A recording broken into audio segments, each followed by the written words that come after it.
Madame la députée, Monsieur le sénateur, Madame la représentante de la maire de Lille, Madame la représentante du président du Conseil régional, Mesdames et Messieurs les représentants des autorités civiles, religieuses et militaires, Mesdames et Messieurs les représentants d'associations, Mesdames et Messieurs les membres du Conseil d'administration, Monsieur le rabbin des Hauts-de-France, Mesdames et Messieurs, mes chers enfants, chers amis, il y a 60 ans, presque jour pour jour, mourait Edmond Flegg, qui a composé un texte prophétique.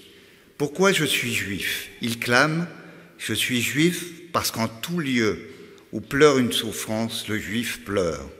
Je suis juif parce qu'en tout temps, au crime désespérance, le juif espère. Nous souffrons, nous espérons et nous prions aujourd'hui pour nos frères et sœurs en humanité du Maroc et de la Libye, si durement et tragiquement touchés. En cette fête solennelle de Rosh Hashanah, 5784, la nouvelle année juive, nous nous rassemblons pour marquer à la fois la fin d'une année passée et le commencement d'une nouvelle ère remplie d'espoir.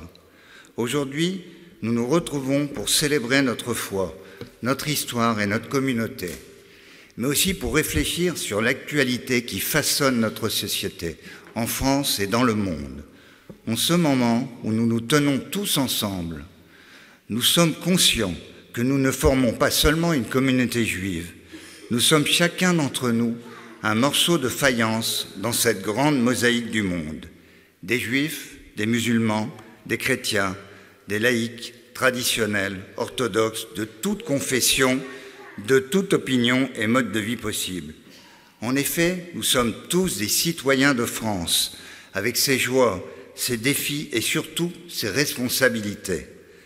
Le début des fêtes est pour nous juifs une période d'intense recueillement, d'introspection, un moment propice de remise en question de nos actes, de nos pensées et de nos actions, menées durant une année entière, année souvent faite d'épreuves, petites ou grandes, qui mettent au défi notre âme et qui laissent parfois poindre nos faiblesses les plus profondes.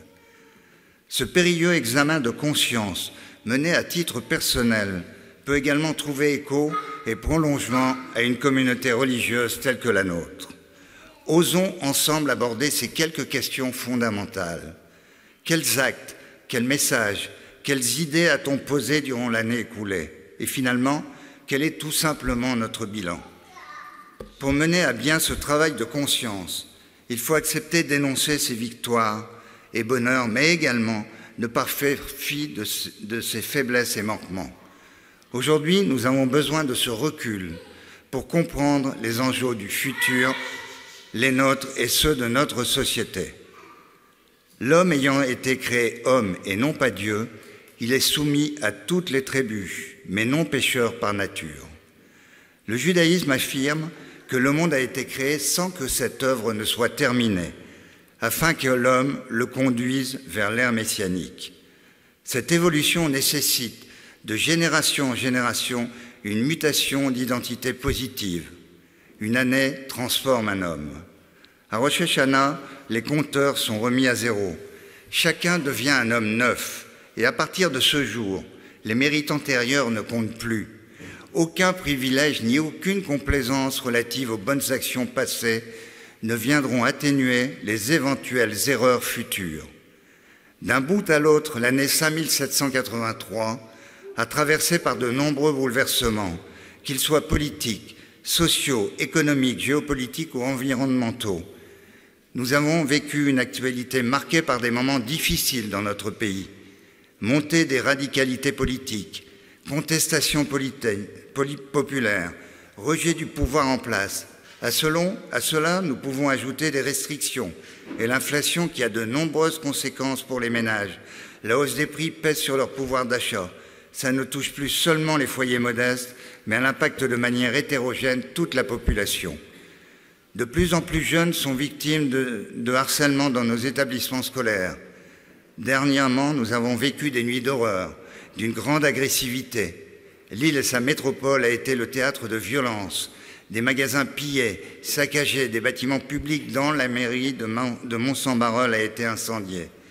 Certains d'entre nous ont peut-être été témoins d'actes antisémites.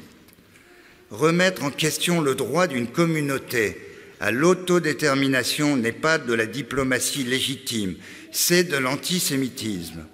Vilipender et attaquer les Juifs, que ce soit en France, en Europe ou ailleurs dans le monde, c'est de l'antisémitisme.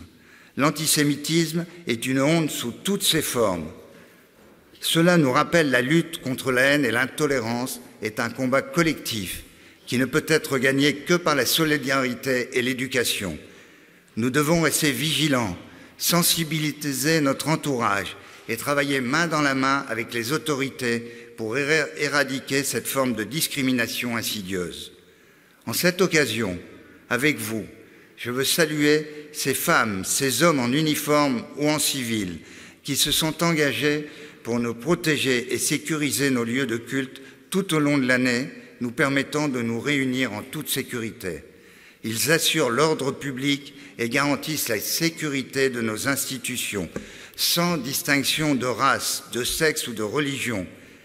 Et je souhaite également remercier particulièrement toutes les autorités et ses services pour leur protection, ainsi que Madame la maire, Madame Martine Aubry. Nous saluons sa détermination sans faille, sa vigilance et ses actions entourées de son équipe pour lutter contre ce fléau dans notre belle ville de Lille. En dépit de nombreux nuages qui continuent à inquiéter notre société, la communauté juive de France, fidèle à cette tradition, garde foi en l'avenir et continue à bâtir son futur.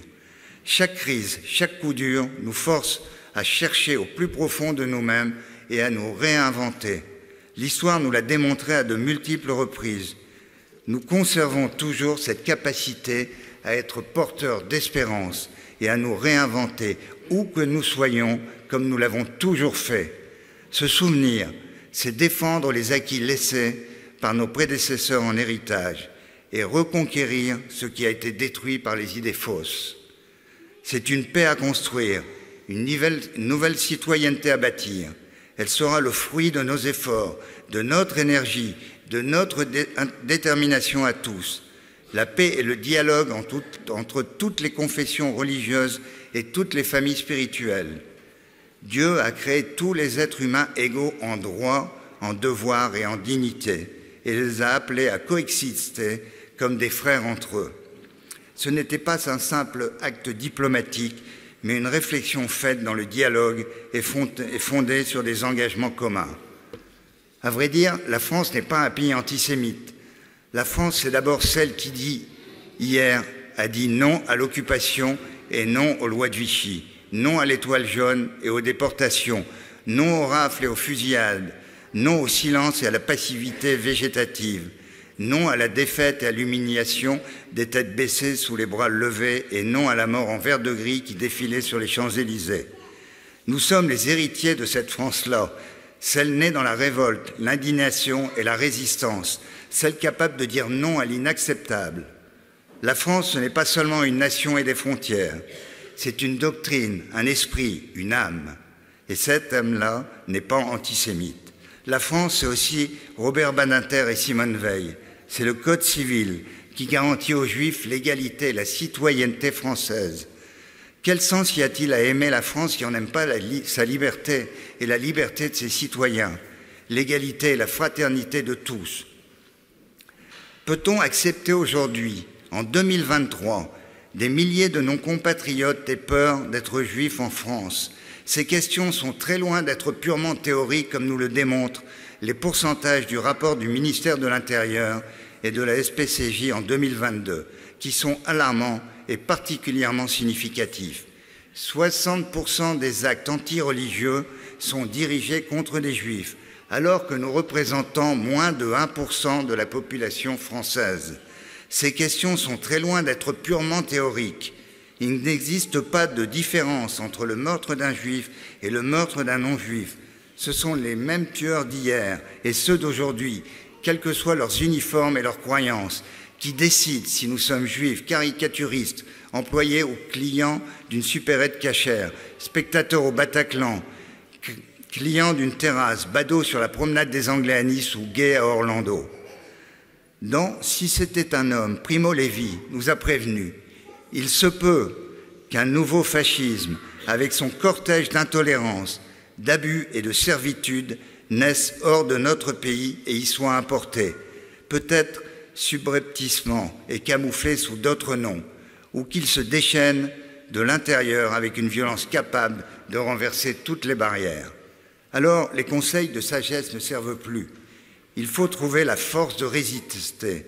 En cela, aussi le souvenir de ce qui s'est passé au cœur de l'Europe il n'y a pas si longtemps, peut-être une aide et un avertissement. Je voudrais que l'on se souvienne de toutes ces vies déchues et ces familles détruites. À Mireille Knoll, assassinée le 23 mars 2018 chez elle, dans son appartement du 11e arrondissement de Paris, poignardée de 11 coups de couteau et son corps a été brûlé. Elle avait 85 ans. Ilan Halimi, enlevé, torturé et assassiné en janvier 2006. Johan Cohen, 20 ans. Philippe Braham, 45 ans. François-Michel Saada, 64 ans. Et Yoav Attad, 21 ans, abattu le 9 janvier 2015 à Paris dans une supérette cachère lors de l'attentat revendiqué par Daesh.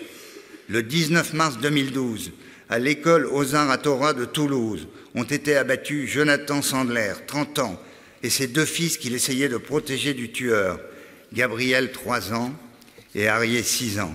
Et puis la petite Rose Monsonego, elle avait 8 ans. Car oui, l'antisémitisme tue aussi des enfants dans une école maternelle en France, sans frémissement de conscience. En 2022, la mort de René Adjadj, défenestré à Lyon, nous rappelle tragiquement le destin du docteur Sarah Halimi, rouée de coups chez elle et défenestrée depuis le 2e étage de son appartement par un délinquant multirécidiviste en 2017. Un crime qui est resté dans un premier temps sous silence par les médias et les politiques. Un crime qui reste à ce jour impuni, malgré le jugement définitif qui a été rendu 2 ans plus tard. Son meurtrier fut reconnu pénalement irresponsable. Une telle décision a provoqué évidemment une immense émotion dans l'opinion publique et une formidable indignation de la communauté juive. C'est à la suite de cette incompréhension judiciaire que, sous ma direction et celle du grand rabbin de France, Chaim Korsia, nous avons décidé collectivement d'éditer le recueil L'invisible de la rue Vaucouleurs, en hommage au docteur Sarah Halimi.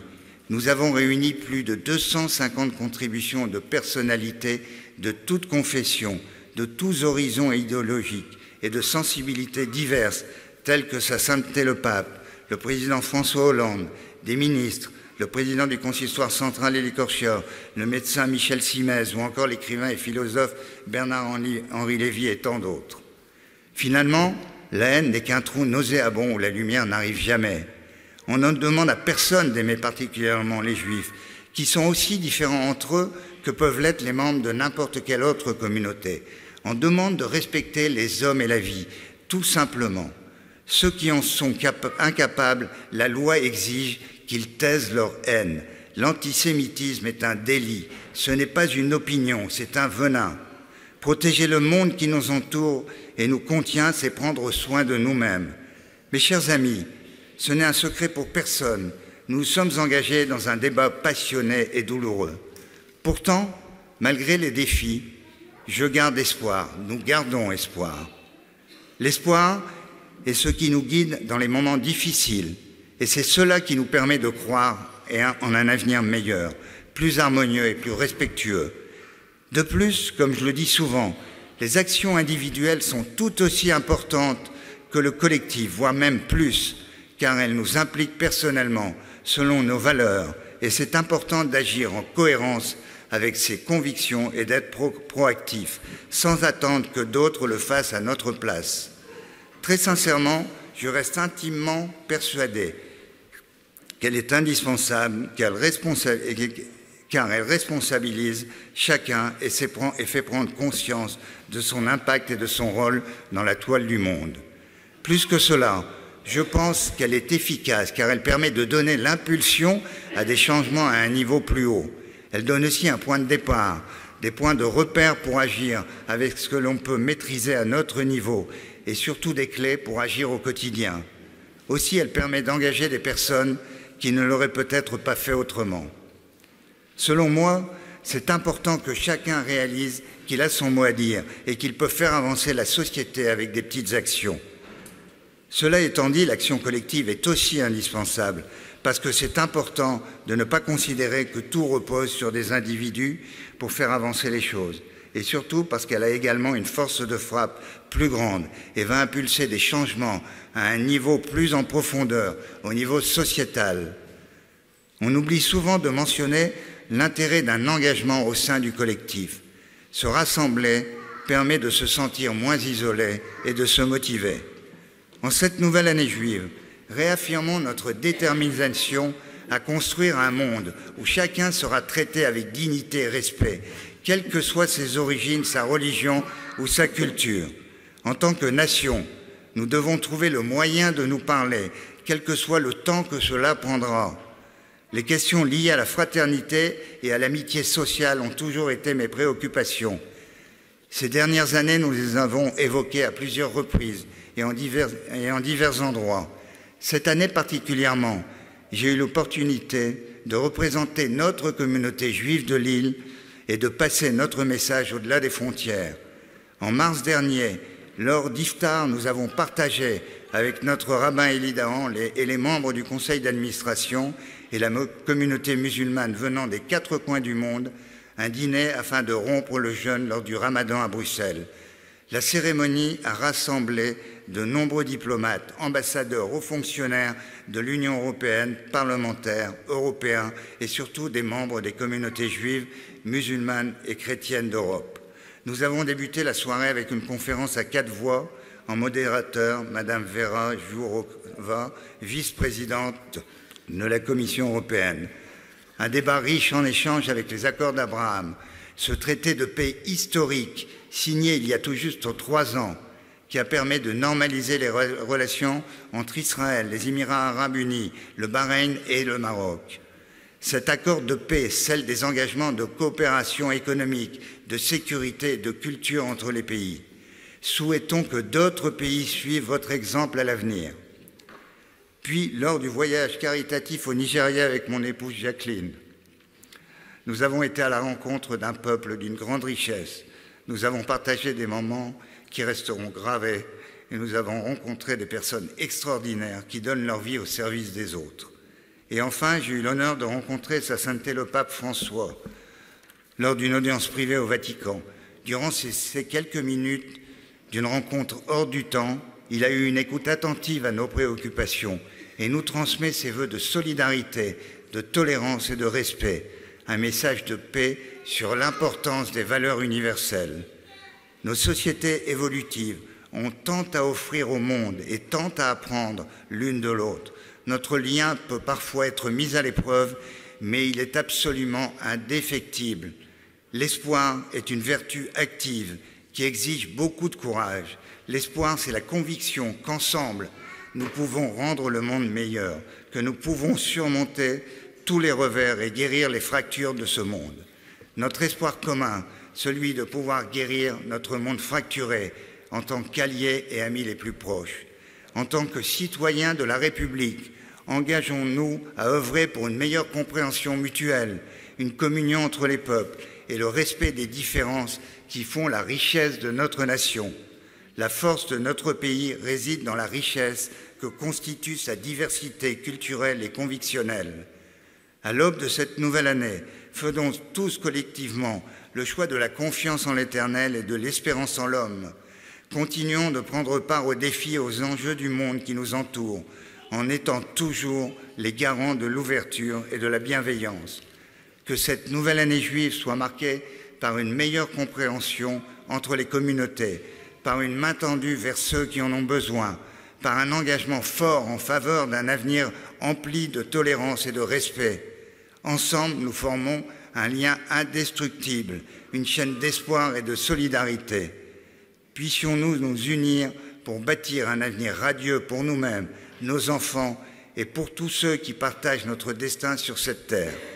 Selon la formule consacrée à l'occasion de Rosh Hashanah, que cette année s'achève avec ses vicissitudes et que la nouvelle débute avec ses bénédictions. Shana Tova à tous, que cette nouvelle année soit douce comme le miel, prospère et empreinte de paix, que l'année 5784 soit pour chacun d'entre vous et pour tous ceux qui vous sont chers, une année où vous soyez tous inscrits dans le livre de la vie. Merci à tous.